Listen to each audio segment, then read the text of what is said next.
What's up, everyone? Harry the Big Dog here. This is Ready Live Pro, where we interview entrepreneurs and learn about their business. Now, this person here, Shahid Shabazz. I wrote this down so I wouldn't forget anything. So if you see my eyes going this way, I'm reading. He These are businesses that he actually is has either owned or currently have. A unisex salon, nonprofit organization called Shaping Up Our Future, real estate investor, legacy group transportation. He owned a pawn shop. He owned a kettle corn business. He was, from my heart, he was in the U.S. Army. He owned a Janny King, and he has a lot of community events that he's either currently doing or have done. Ladies and gentlemen, let me bring in my special guest, Shahid Shabazz. What's up? How you doing today? What's going on, cuz? I'm chilling. I'm chilling. I'm just like, amazed at everything that you've done. What haven't you done? Not too sure how to answer that one. So out of these businesses that I named, what do you still have, or what are you currently working now? I talked about the unisex salon, the nonprofit, the real estate investor, the transportation company, the pawn shop, the kettle corn, the Janny King, and the events you do in the community. Pretty much everything is still current except for the pawn shop. That was an investment I made with a partner that had that business years ago. Okay. Went out of business years ago. The kettle corn business, that lasted about 3 seasons. We just did that temporarily. It was a good little hustle, come up, quick little something that we did in the mall, seasonal. Right. So that one we just let go of. And the community stuff, the pandemic kind of put an end on into that. So since the pandemic happened, I haven't done too much in the community because everything is just different now. Right. But pretty much all the rest of the business ventures are up and going good. Are you going to eventually pick up the community business stuff? I would love to go back and help out in the community. Right now, my efforts in the community were really to help out the youth. And so I opened up a daycare. So I'm helping out at the foundation. So I'm still giving my input to helping out in the community. Is just in a different way. But as far as the way that I was doing it, once these businesses get established and I get, a little bit more ground under my feet, then I will probably go back and do it. But it was real time consuming. And right now the businesses are consuming a lot of my time. So Right. So one question before we get started. Did you always have that entrepreneur mind? yeah, I believe I did. I believe I did. When I really look back at my childhood and the things that I did coming up, legal, illegal, all of it was business minded to try to grow and develop, organize. And after I look back at a lot of it, it was just, I guess, leading up to where I'm at today. Right. All right. So let's start at the beginning. Now, I know you were in the Army in your younger days. Let's start from that point. What made you decide to go in the military?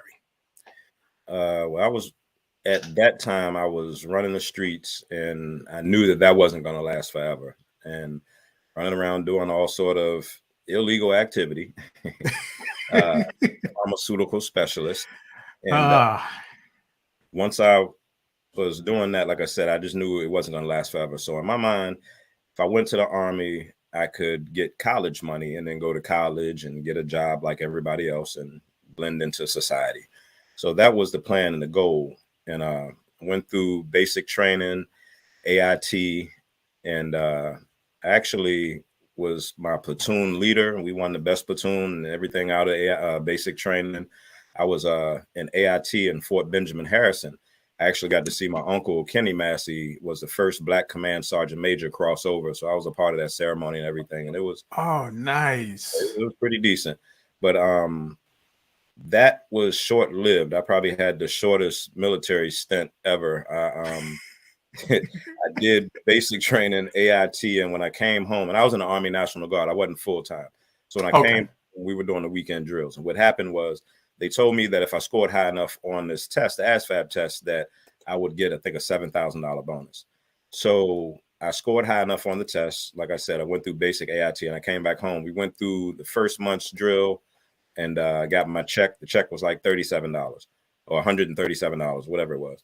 So the next month, the check came again about the same amount. So I'm thinking my 7,000 must going to come, in the next month or so. So I didn't trip about it. But after the second month, I started asking questions. I'm like, hey, where my $7,000 at? They said, pretty much, you're getting it in your check. They said you're supposed to get like, I can't remember exactly, but just say you're supposed to get like $115. The extra $27 will add up to $7,000 at the end of your 7 years that you do. So I felt like they tricked me into $7,000 because I had plans for that $7,000. I pretty much started running the streets harder because I needed the money, and ended up getting incarcerated for distribution of cocaine at the time. So my Army stint lasted for a good year and a half. The Army gave me a general discharge. They didn't even give me a dishonorable. They gave me a general discharge. They told me that by me having felonies, I pretty much couldn't get anything anyway as far as military benefits and all that stuff. So it was no need to double jam me up. So I can't get any military benefits. I can't get a government job and all that stuff. So it was what it was. But I learned a lot in the military. So now, what did you end up doing after that? I mean, I don't know how. That's what I went to. Yeah, I went from Uncle Sam. Let's go deep. Let's take people on a journey. How much time did you have to do if you're not, leery about talking about that stuff? I'm cool with talking about it. Somebody can learn from it. I did. So first time I was incarcerated, it was from distribution of cocaine. I caught 3 counts of distribution, ended up getting a 10-year sentence, and they knocked off 5 years. So I got 5 years.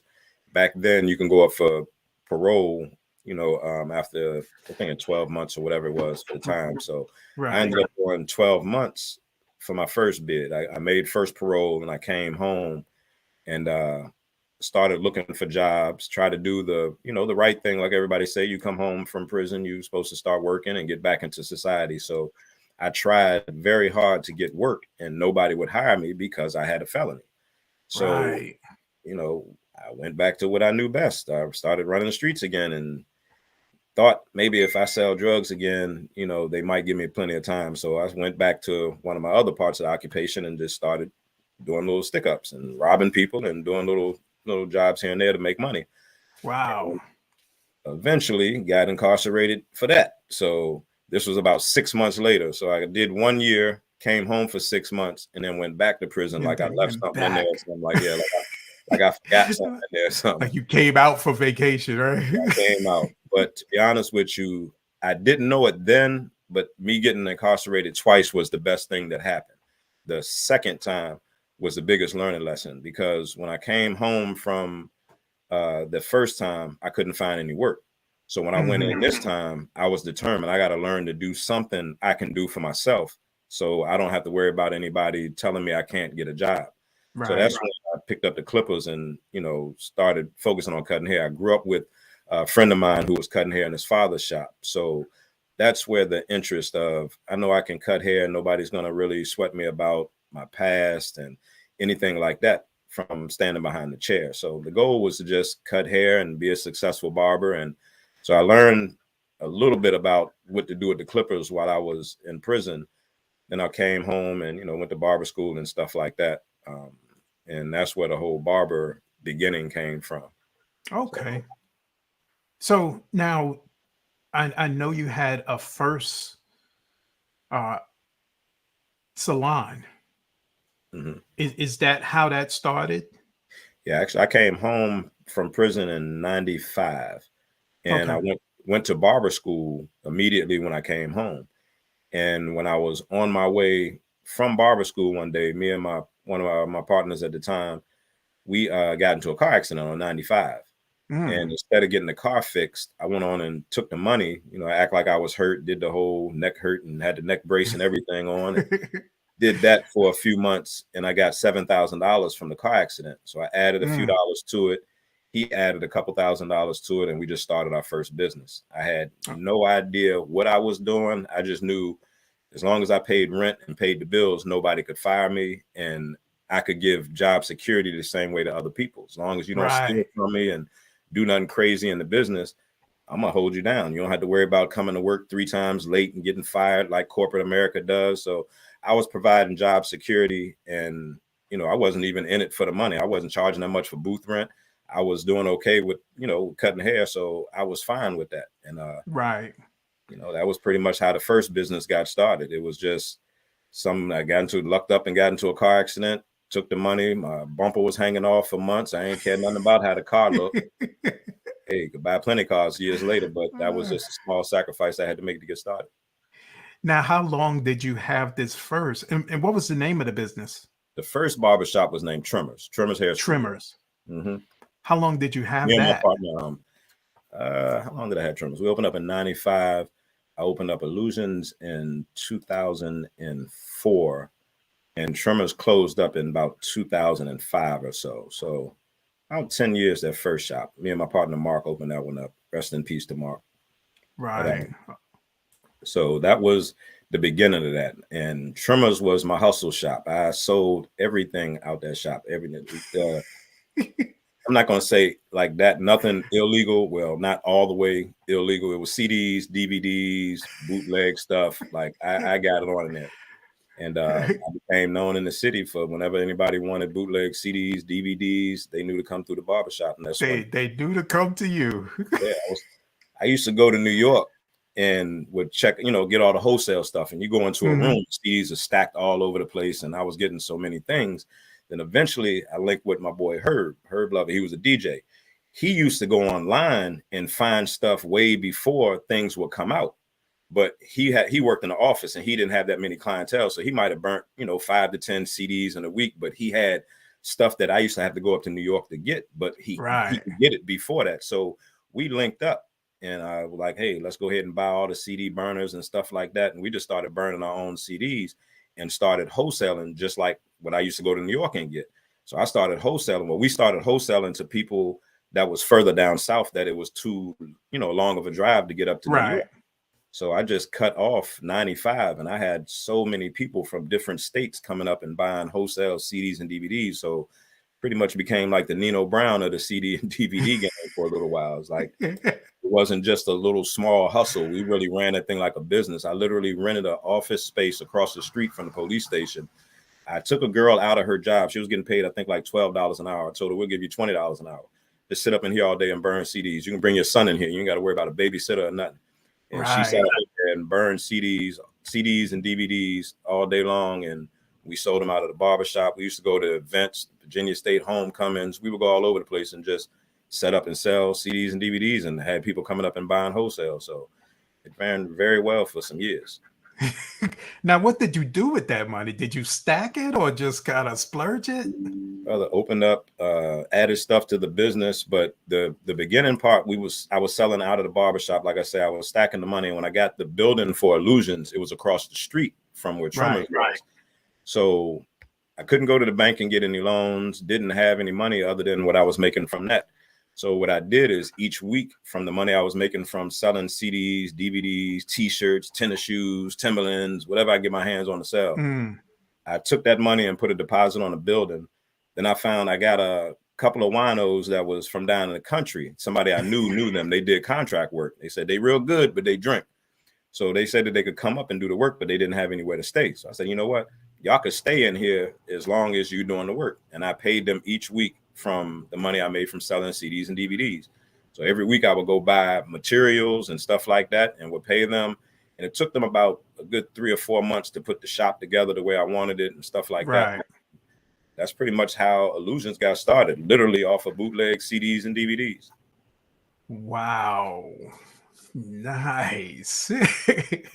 So now you start this Illusions. What year are we talking now? Illusions opened up, I gotta look at my tattoo. Opened up in 2004.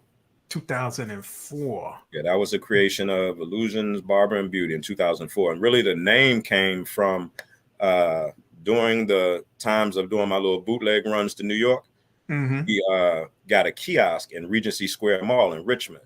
And we were selling bootleg pocketbooks, scarves, handbags, and different things like that right out of the mall. And we had a real good run with that. Like we did very well with that for about a good 6 months. Right before Christmas, somebody else got knocked off in another mall, and it was a sister mall. So they just said anybody that was selling knockoffs, they just had to shut it down right then and there. So we got a whole lot of inventory because we had stacked up to just let off for Christmas. Like we stacked up. The kiosk was like $3,000 a month, and I got scared. I was like, "Oh, that's a lot of money for rent. I ain't never paid rent that high. That's a lot of money in rent." And we messed around. The first day we opened up, we made like $2,500. I was like, "Oh, we got this." First day. We wasn't even. We didn't even have our inventory all the way set up. It was just the product we had, the quality and stuff was just out of this world. Right. So it opened my eyes up, and that's also what introduced me to not being scared to open up businesses in the mall, which we'll talk about in the future, I guess, in a little bit. So now, in between Tremors and Illusions, did you have anything else, any other businesses going, or you were still just kind of concentrating on what you were doing with the bootleg stuff? It was pretty much the bootleg thing was going on. We had the kiosk in the mall, so that was a business, but not really, but a business. And just the barbershop was enough because I had a lot going on. Oh, I was promoting parties and concerts and stuff too at the time. I forgot about that. Oh, nice. Yeah, we had we the ones that bought Ludacris, Nelly, a few other artists up, and did a lot of Virginia State parties, high school parties, and stuff like that. So yeah, I forgot about that part. Wow. So to add to the 9 things already, that's number 10. It'll probably be, we'll get up to 13 by the time you remember everything you done did. Yeah, it's a few businesses I might have forgot. So now going forward from Illusions, you opened this shop. Now I know when I came down to see you, and I don't think I got to see you that time because you were somewhere else. But I hung out with your son and everything for a little while. There was another part of the salon that you did like right across the way. Yeah, but when me and you linked, that was years ahead of where we were at. Oh, gotcha. That's what I pretty much grew into. But during the Illusions time, I went to South Carolina and took a shear sharpening class and was going to open up a shear sharpening and clipper repair business inside the barbershop and started that. An opportunity for a braiding shop. Braiding was, real big in our area. Right. So I decided to open up a braid shop a couple doors down from Illusions. So I opened up a braid shop, and that ran for about a good 8 to 10 months before opportunity to open up a barbershop in the mall. And, that was more money and more involvement. So I just went on to close up the braiding shop because that wasn't really producing the way I thought it was. And since we were open up in the mall, I just went on and took my money and efforts towards that. So that opportunity to open up the first shop in the mall, we opened that in 2015, Halloween 2015. And that was the first Illusions inside of South Park Mall. Then right before the pandemic, South Park. I see you. Right before the pandemic, we opened up another beauty salon right around the corner, Illusions Beauty Bar. So we were trying to expand the name and grow and separate because the barbershop was starting to get too big and too crowded with, well, it was a unisex salon. So we decided to just separate, put the, the stylist in one shop and the barbers in another shop and just run it from there. And then the pandemic happened and none of my stylists wanted to come back to work. So I just went on and closed that salon down. Okay. So just the barbershop for a while. And I still had the barbershop downtown Petersburg, but I was in the process of selling that to a couple of my barbers who were with me for years. Two of my brothers who, they holding it down. I just wanted to pass on the business to people who can benefit and grow just like I did from it, starting off as my first business since I'm expanding. So that was the beginning of the end of me owning the Illusions downtown. But again, the Illusions had grown into the mall twofold. But after the pandemic, one of them closed. And that's when I got kind of nervous. I'm like, uh-oh, all it's going to take is for, another bad situation, a few other barbers to leave. And if I got to close up that other barbershop, I'm going to pretty much have to start from scratch, just make some other moves and do whatever. So just sat back and was just thinking of different things to do. I thought about driving trucks. I thought about doing all sort of things, which eventually spun off into me started with the trucking business. I just wasn't a driver. I partnered with somebody who was already driving. And we got a question. We got a question from Claudine. She's asking, did you ever form any LLCs with any of those early businesses, or did you just kind of, Oh, good question. Good question. The first business, I didn't really know and understand all of the differences between LLCs, S Corps, and all of that stuff. I didn't understand that. I was just happy to be in business, to be honest with you. So I ended up setting up the first business we did as not a sole proprietorship. It was a partnership, but the business just wasn't structured the right way. We had it set up as an LLC. Then we ended up switching accountants. And when I got my taxes done, she asked how the business was set up. Is it an S Corp? I was like, yeah, that sounds about right. Yep, we're an S Corp. So I ended up doing my taxes wrong for years and didn't know it. Wow. So it was a learning experience. It was a very, very expensive learning experience. When I finally opened up in the mall, and this is kind of embarrassing to say, but good to say, I was in business for years before I really understood business. I ended up opening up the shop in the mall, and that's when I started really understanding the differences in the LLC and the importance of it. And for all these years, I was just trying to duck taxes. I was just trying to stay under the radar, and that's all I knew. I just felt like to give the government all this money, 20, 30% of my money, it's like a partnership with somebody who I ain't even cool with. So I wasn't down with that. Once I started understanding it better and just knowing, hey, taxes is just a part of what it is. You just got to grow and make more money. I mean, there's no way around it. You just got to pay taxes.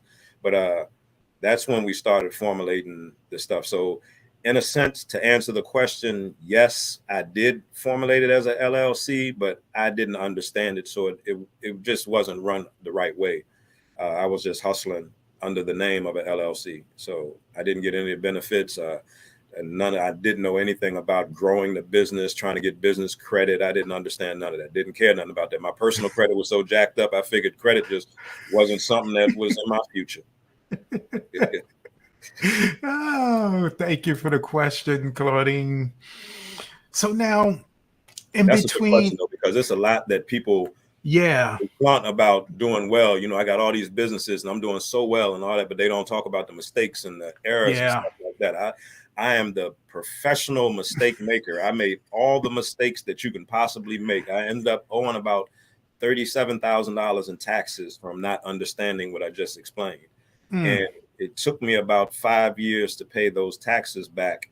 And it was a very expensive learning lesson. So I made it my duty to learn about how my businesses are set up and structured and how to benefit from taxes and get write-offs and all that stuff like that. So yeah, that is something lesson you really, really have to learn. And that's how some of these rappers and artists get caught up because they're getting 100 G's to do this thing. But all right. They don't realize how you have to pay taxes on all of that stuff too. Yeah. So Yes. Thank you for that question. If you don't pay taxes, it will catch up to you eventually. Eventually. Yeah. So now all your other businesses, where did they come into to play? Which one?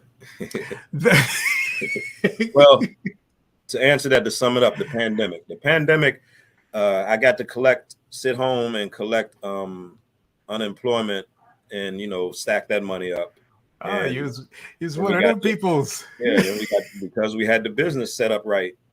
Yep. That LLC thing. We had the business set up right, so we benefited from it. I got the PPP money. I got the EIDL money. We got all of that. So I took that money and I sat back, and because the salon closed and I lost a couple of barbers, and I just, like I said, I started thinking, hey, this thing can go all the way with 4 or 5 more barbers quitting. It's going to be a wrap. So I had to Right. figure out some stuff. And I spoke with my partner. Isaiah hit me up first, and he was a trucker over about 9 or 11 years. He's very experienced. I've known him, adventurous, just looking into business ventures all the time. His job had just fired him from being in the truck looking into an email from the side business that he started. So he was Wow. talking to me about what's the next best move and what he should do. And I'm like, you already doing it. You already a truck driver. All we got to do is get a truck and let's get it. So we put our heads together, put our funds together, and got that started. Swiped some money on my credit card, uh, maxed that joint out, did all I could, did everything I could to get that business started. And so that was locked in. And I have a partner that is one of my customers, and he's very, well off financially. He's into the mental health field. And I told him about my wife and her family. They were working daycare for over 25 years. And the place Mm. that they were working at during the pandemic started suffering, and just, things went a different direction, and they didn't know what the future was going to be. So I'm like, all right, well, I got the team. You got the money. If I find a building, would you be willing to open up a daycare? He was like, hey, daycares make plenty of money. Yeah, I'd be interested in that. You already got everything put together. So scrambled around trying to find a building. The one building that I had in mind, the people didn't want it because somebody else that had a daycare put a bad taste in their mouth, owed money and stuff like that. So the building thing, I was getting nervous. I couldn't find a building. All of a sudden, I go to the mall and was just walking around thinking, what can I do? And it was a huge building in the mall. I thought it was way too big for what we needed, but What you needed it for, yeah. I just shot my shot. I asked the mall, what y'all gonna do with that space? So ended up working out a deal, told them what I wanted to do with it, and we made it happen. The malls are suffering from a lot of the businesses going online. So the malls are turning into mom and pop shops, restaurants, things that you can Mm. only do. So a daycare was a great idea. You can't, babysit kids online. You can learn about where to go, but you have to physically bring your child to the daycare. So Wait, cuz I don't have daycare on my list of 35 things daycare, that you do. that's one of the major things. Oh man, plus that. Yeah, that was a Let, spinoff from the nonprofit. Shaping Up Our Future is the name of the nonprofit, and it's also the name of the daycare. oh, okay. Let me The ask this Child question. Development Academy. I don't want to downplay it as just a daycare. It's a child development. Right. That's what I got too. Let me ask this question, Angel. What's up, Angel? He's asking, uh, how do you stay motivated as an entrepreneur? Fear.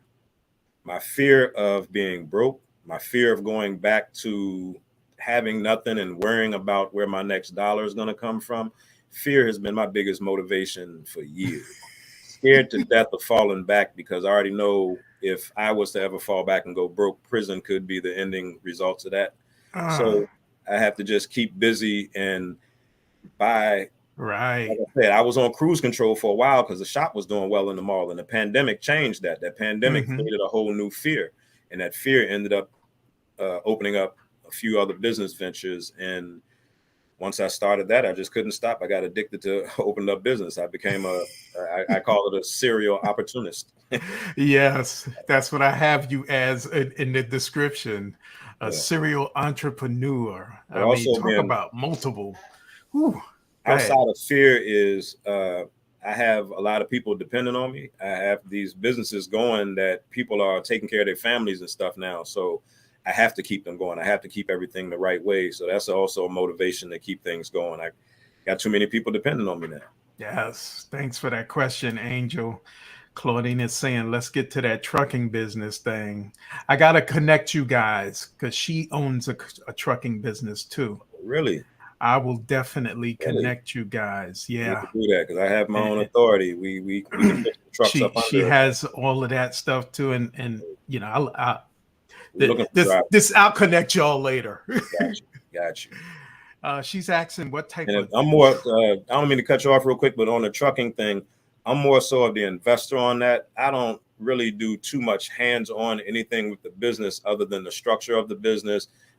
We did the marketing to try to find drivers and things like that of the business. My partner, he's the experienced one behind that. He's the brain and the muscle behind everything that's moving behind that trucking business. I'm pretty much a lucky investor, pretty much. Okay. She's asking what type of truck, if you know. Flatbeds. I have a flatbed. Mm-hmm. Okay.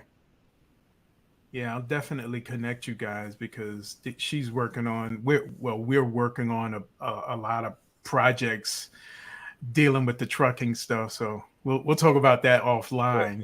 Yeah, my partner, we can definitely make that happen. Yeah, definitely. But thank you for the question. Now, the daycare thing, it's in the same mall as the barbershop. Correct. On the other end of the mall.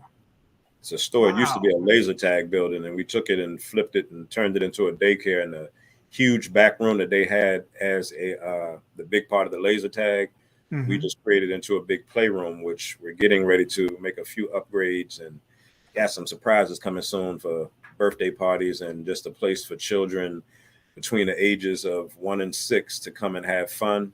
Toddler size, because there's so many places for kids to go that can bounce and do all stuff for older kids, but right, for the younger ones, there's not a lot of places around here for them to go. So we're creating that place for people to bring their kids on the weekends, as well as having birthday parties and stuff on the weekends. And then we got the daycare during the week. So we're getting ready to grow, make some power moves in there as far as being that place in this area for people to bring their toddlers to have fun in a controlled environment. This pandemic virus, whatever you want to call it, it did, light fire under some people who actually, like you said, fear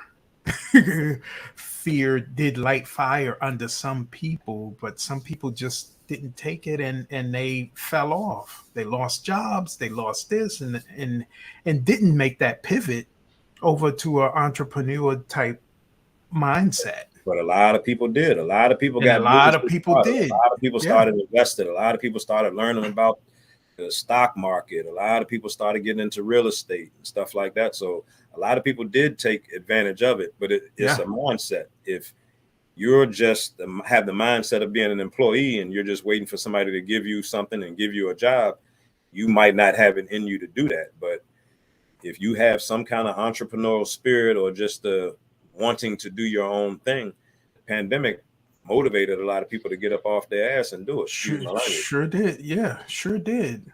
They really, but like you said, a lot of people fell off. A lot of people tried to do things on their own, and just being a business owner is not for everybody. It's for anybody, but it's not for everybody. It is one hard thing to work for yourself because you could not make money all month and then make, $3,000 the last few days of the month. That covers everything that you did, but and some people don't have the heart for it.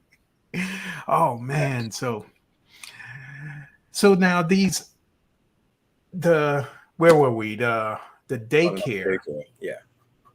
Yeah. How long has this been going on so far? We opened up the daycare last February. Yeah, a little bit over a year now. So a little more than a year now. Okay. Right now we have about 27 kids in there, and pretty much it got to the point where it's on cruise control. So the money's coming in, is taking care of everything. So I'm just trying to kick it up to get into profit mode next. So that's pretty much where we're at now. And I'm learning the game about daycares. Them jokers make money off of grants. So I'm learning for real. This is what Claudine is saying right now. She's saying, have you thought about integrating the STEM program with there's a lot of money in that for the kids. If I had somebody who can help us out with that part, I'd definitely like to introduce that part. We have a few things that we're already working on, but the STEM project is not one of them. I've heard a lot about it and know that it's a great thing, but it's just not anything that we've implemented right now. We're working on getting our accreditation and stuff like that straight so we can get the Fort Lee folks in there. In a better way. Yeah. So yeah, it's Fort Lee has a overspill. Like they're overcrowded at their daycares, and the military can go to accredited places outside of post, and it's only 3 of them in the whole area, and they're overcrowded. So we got to get our accreditation. It's not as easy as I thought it would be, but we're starting to work on that now. What is it gonna take? Just time and money? Time, paperwork. I'm not showing too much on the money part, but time, having people come and inspect and doing stuff like that. Roger that. Not too difficult, but just time consuming. Wow. That's a part of the business I don't like messing with. Many the paperwork. I'm the one that don't like messing with the paperwork. I'm the hustle part of the business. I don't like doing paperwork, dealing with taxes and all that stuff. I'm terrible with that.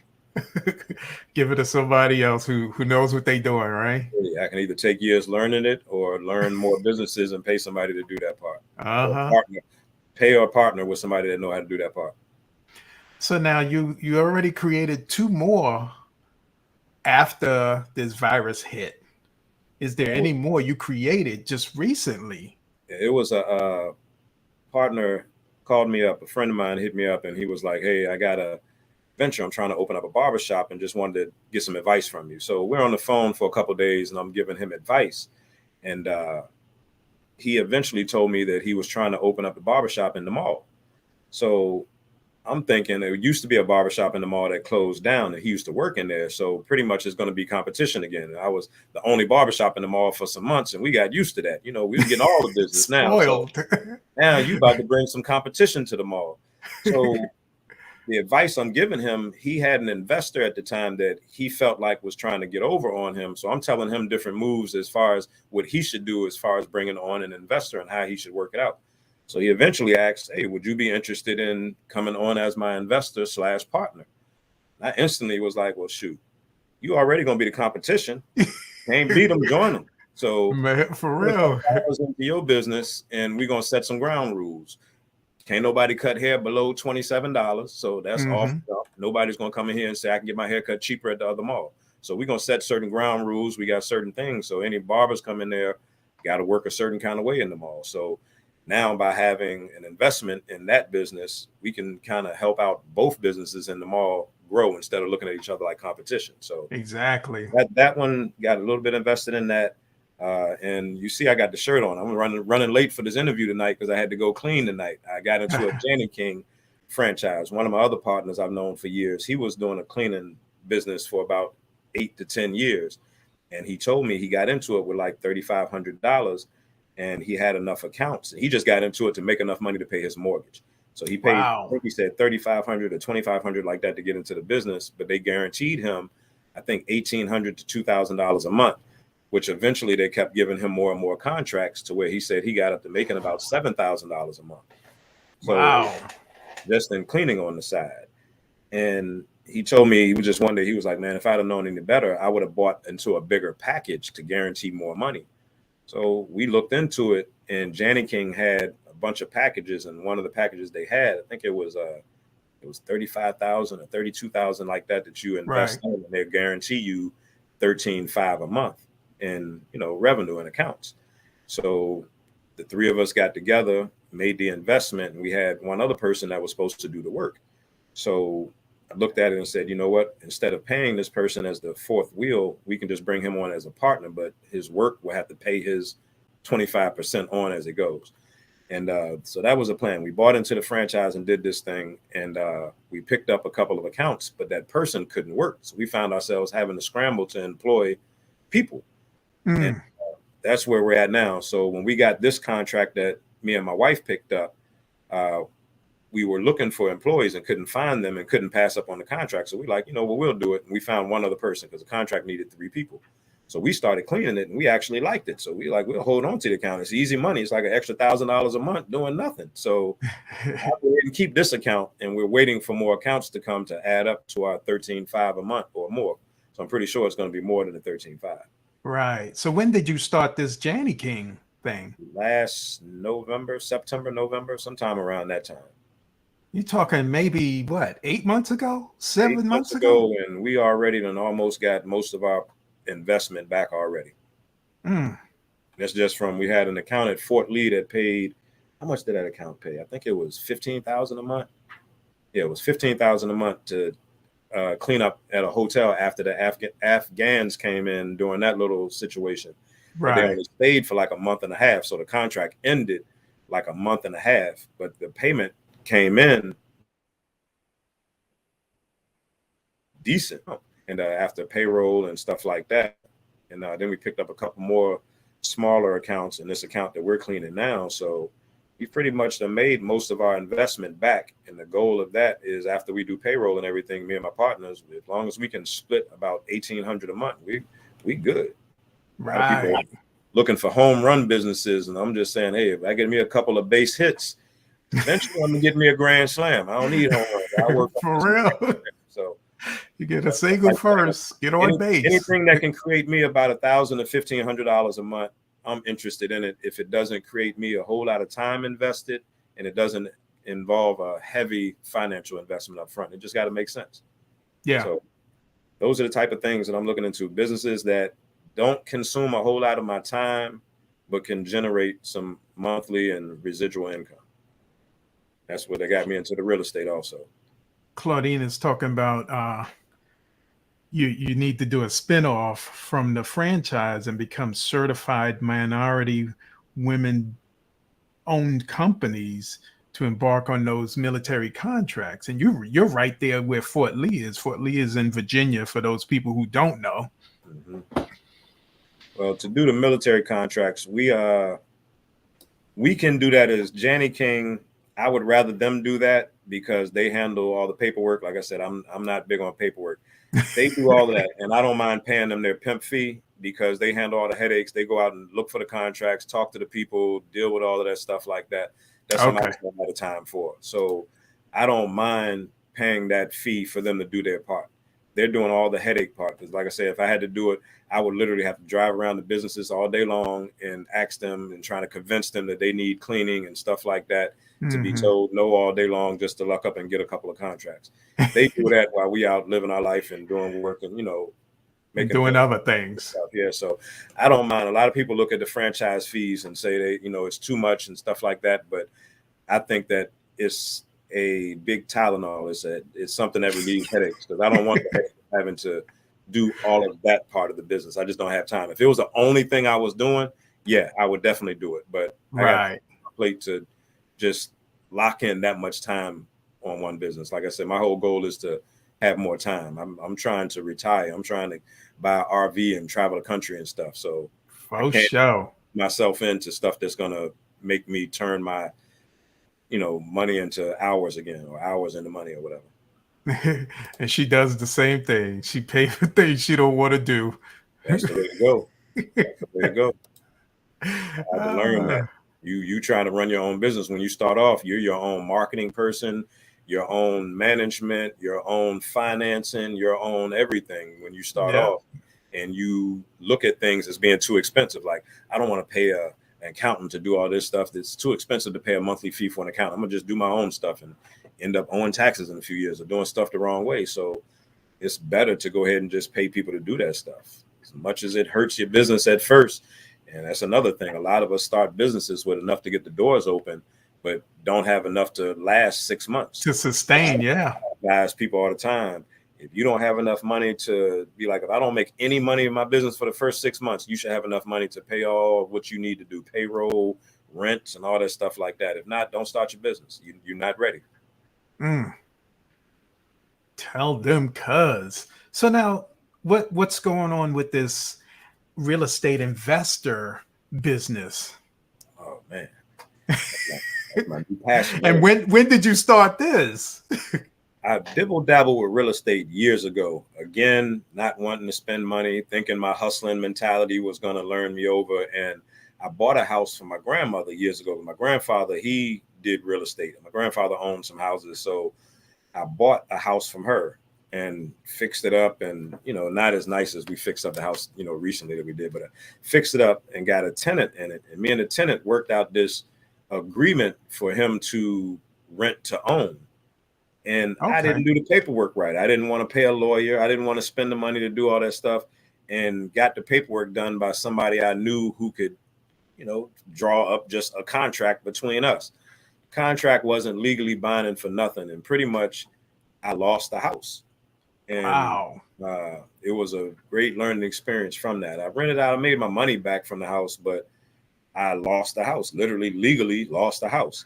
Every time I ride past it, I want to burn it down, but it's just I can't do it. But so years later, I went to real estate school. This was another thing. I went to real estate school. It was about 30-some people in the class.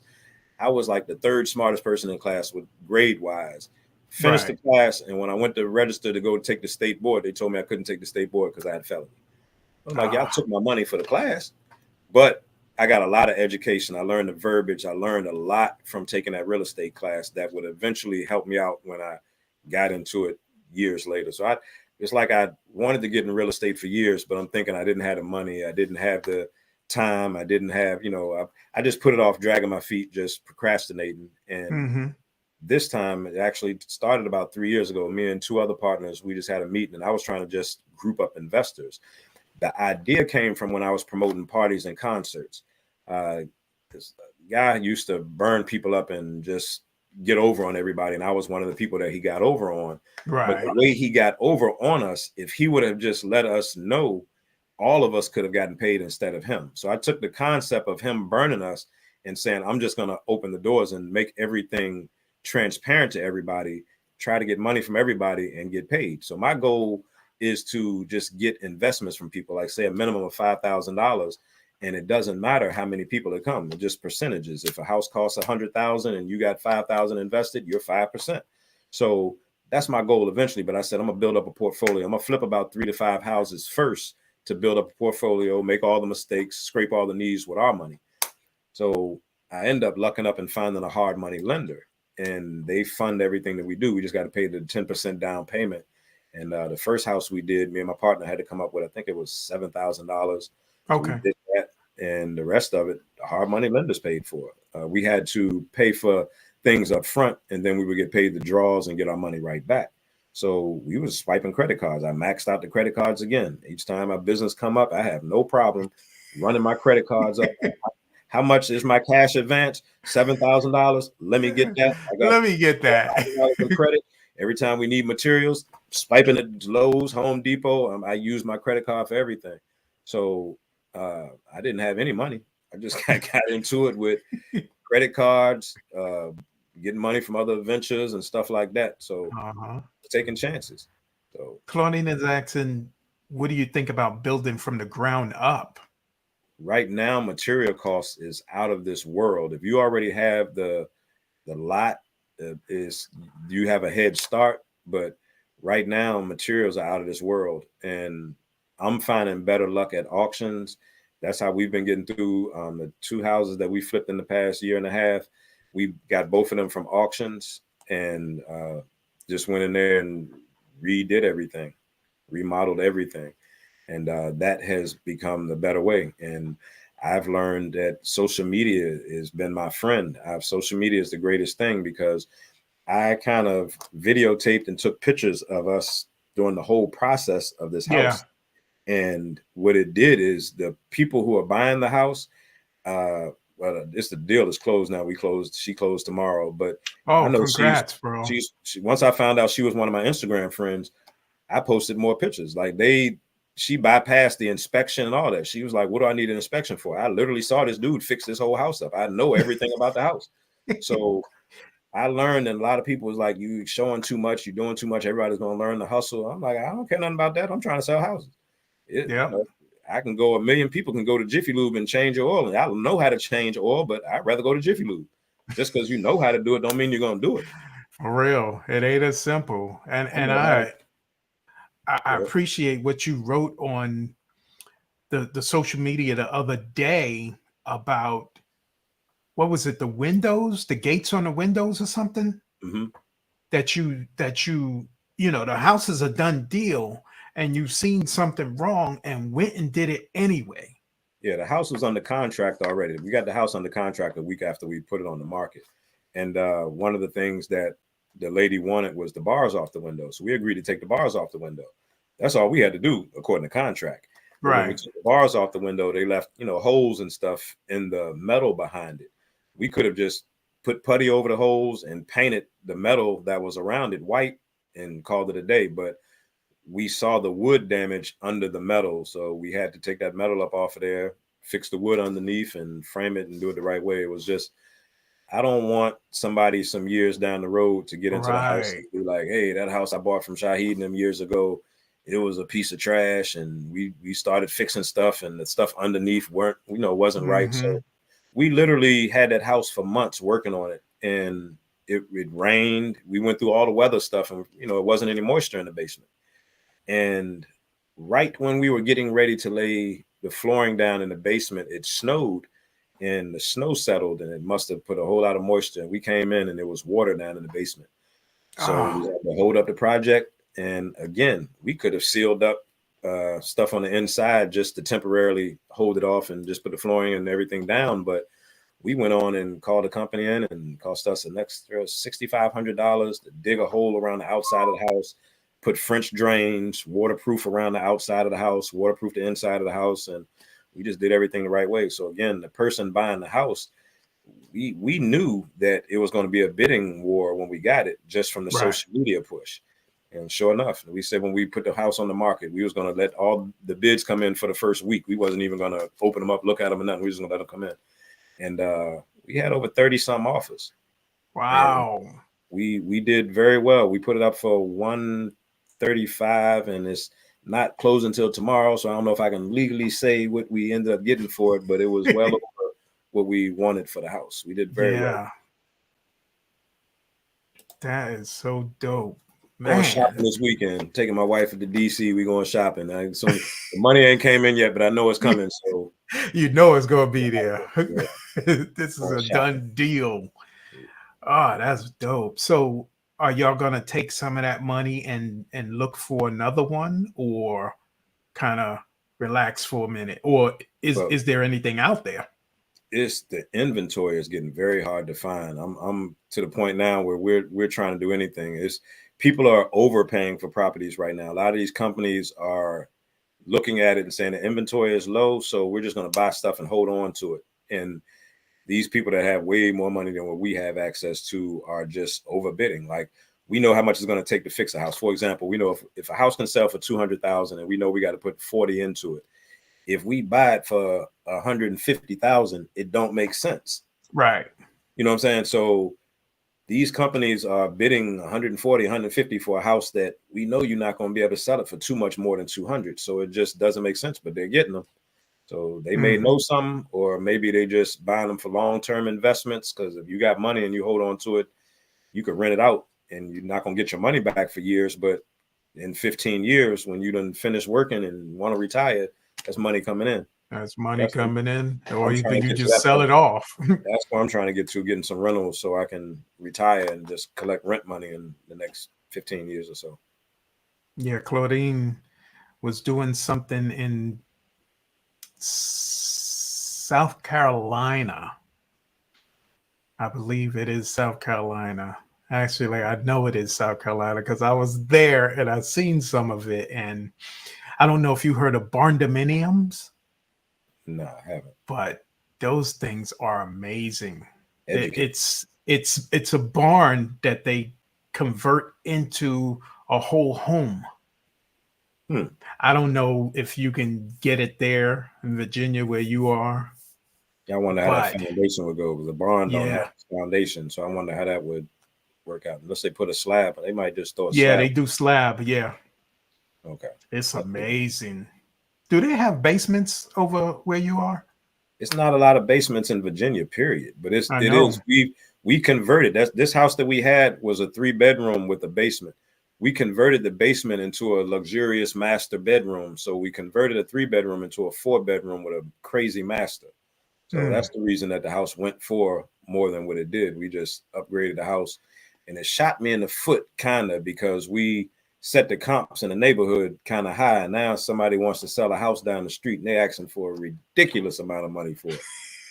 Like, oh, you're not going to get that much. But again, these people are paying crazy amounts for these houses. You might get it.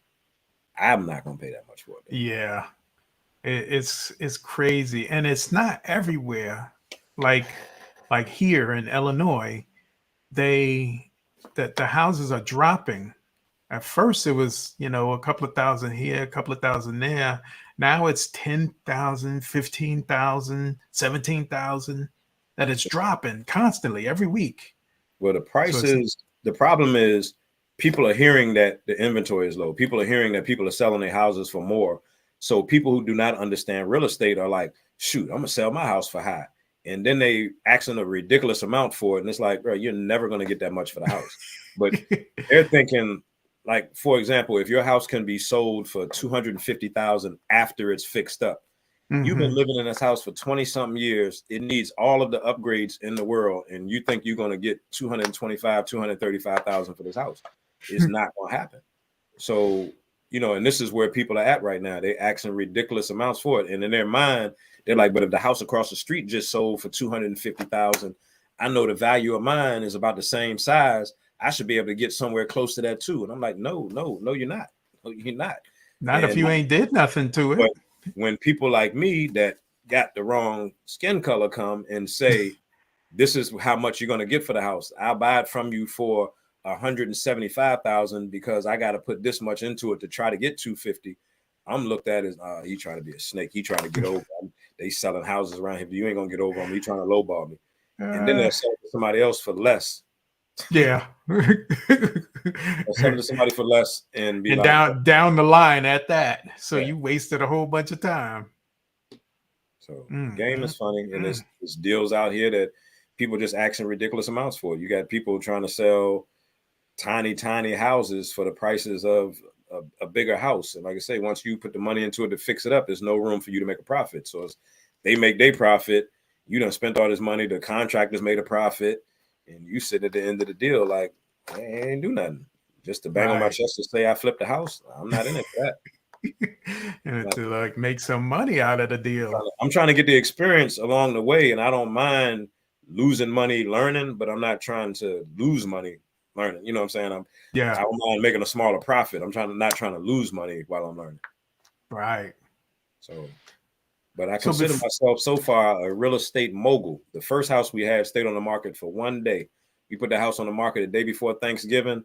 The day after Thanksgiving it sold, and this house stayed on the market for a week. So 2 houses, 8 days. In total. I am super experienced now.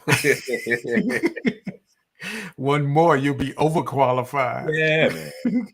Yeah. Claudine is saying, elaborate on the auction. Auctions. What I'm finding out, my partner is a real estate agent. So again, I linked up and partnered with somebody who kind of already understands the business a whole lot more than me. He finds these auctions, and he's finding that you have local auctions. You have tax lien auctions. There's different types of auctions. And the cities a lot of times just pick up houses that people lost or, like I say, backed up on their taxes and stuff like that, foreclosed homes. And the last 2 auctions I went to, they had them on the city steps, the courthouse steps.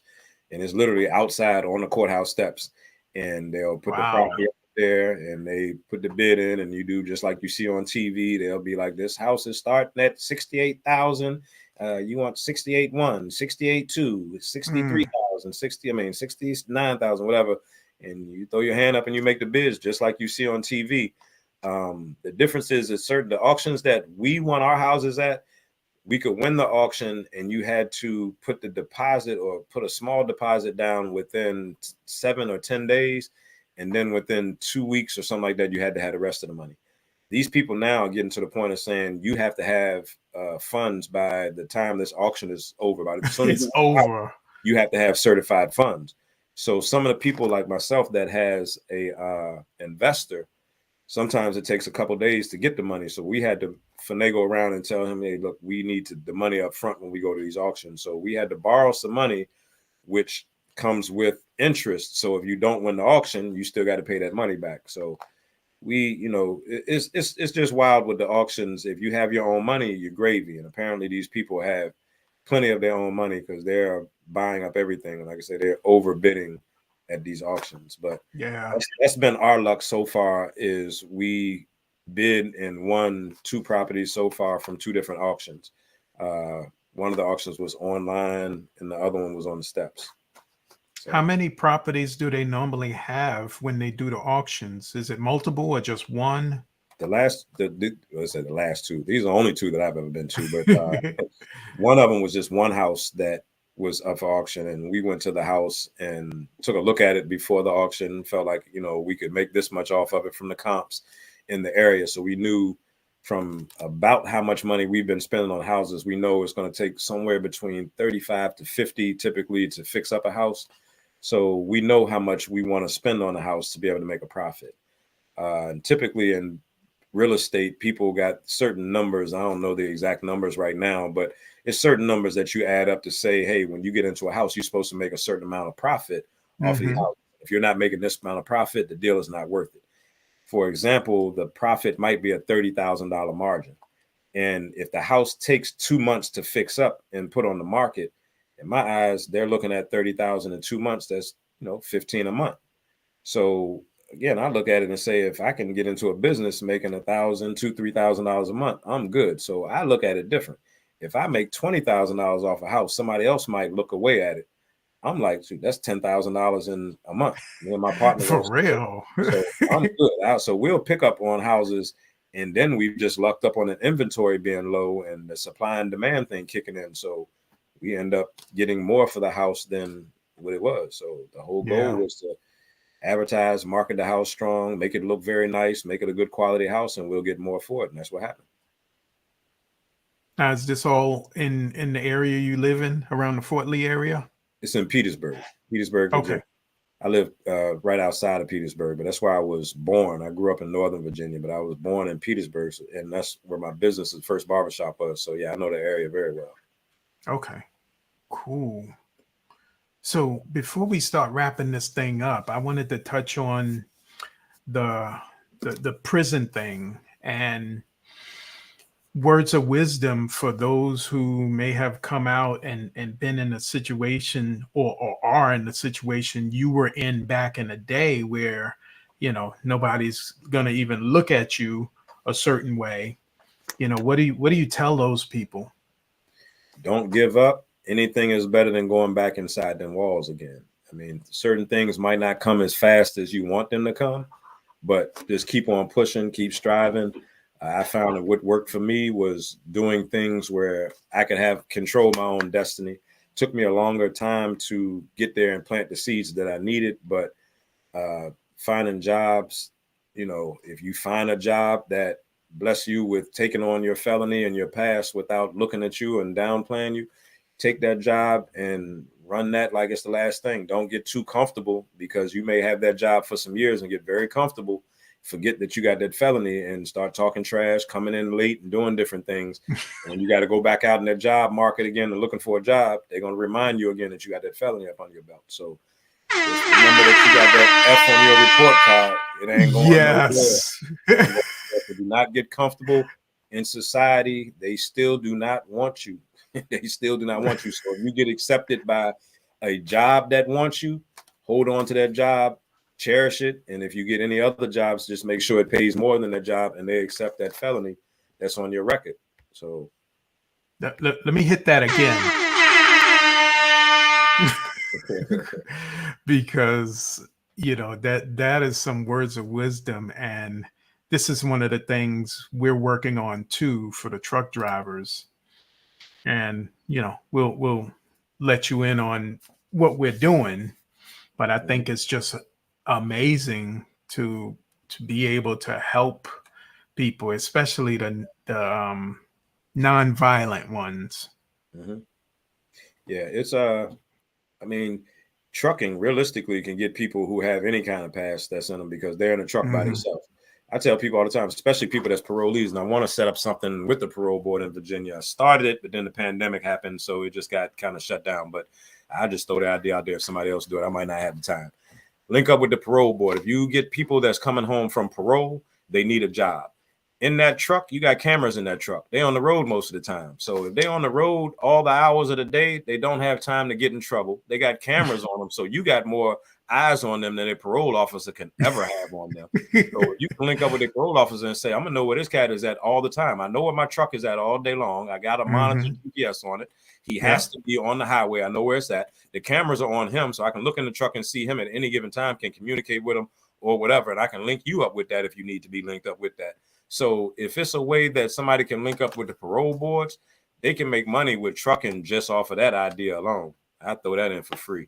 Yeah, that's one of the things we're working on. Yeah, get it done, because it's that whole coming home thing is stressful, and if somebody cannot get on their feet, and trucking pays well, so you're telling me I'm coming home and you're gonna keep me busy, so I can't run the streets, I can't get back on drugs, I can't do all the stuff that I used to do because I'm busy working. Truck drivers stay on the road. So if you got a truck driver that's busy, them tires is turning, they can't get in trouble. You're helping somebody's life out as well as your business.